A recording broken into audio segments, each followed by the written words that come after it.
Hello ladies and gentlemen, this is Pisquagelhausen, your captain speaking.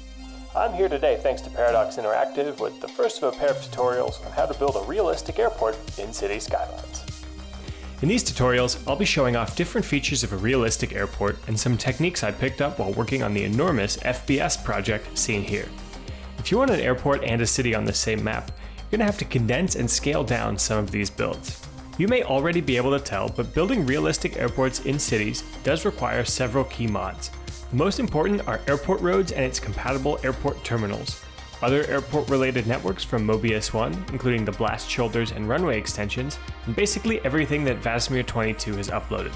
He has an amazing collection of airport-related assets. You'll also need some planes.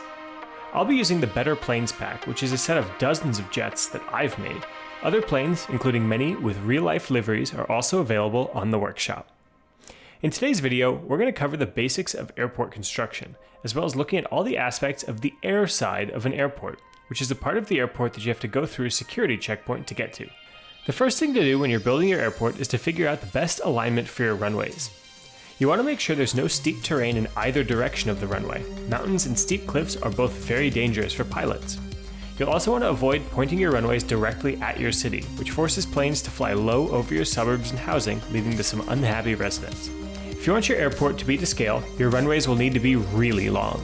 Larger planes need longer runways, so if your city is a major international hub with massive jumbo jets, you'll need to spend a lot more space. Use this chart to match runway lengths with the different types of aircraft seen in my Better Planes packs. Runway length is one of the first things I compromise on when building an airport in a city. It'll still feel realistic with these values, and you'll have a lot more room for the rest of your build. Using runway edge and blast shoulder networks can help give your runways and taxiways a more realistic width. Once the runways are built, it's time for taxiways.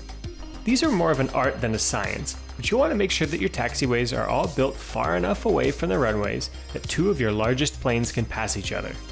Real airports don't always follow this, but since we can't control how the planes drive, it's best to space everything out to avoid clipping.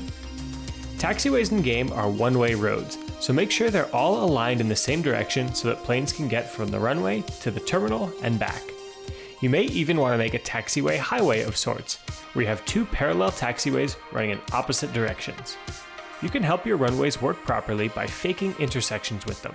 Just use some line networks and some careful clipping to build your taxiways so that they only connect to the runways close to the end. This helps make sure your planes will land on the runway and not the taxiway. By default, runways and taxiways aren't given any numbers in city skylines. Runways are given numbers corresponding to their compass direction divided by 10. If you have multiple parallel runways, use left, right, and center to differentiate them, and if you need more, add or subtract 1 from the runway number. Taxiways are given a letter, and if you have more than 26, you can start using multiple letters for each taxiway. Our next part of the airside half of the airport is the ramp. The ramp is a large paved pad where planes are moved to and parked. Surface painter, line networks, and some decals go a long way to make these look interesting.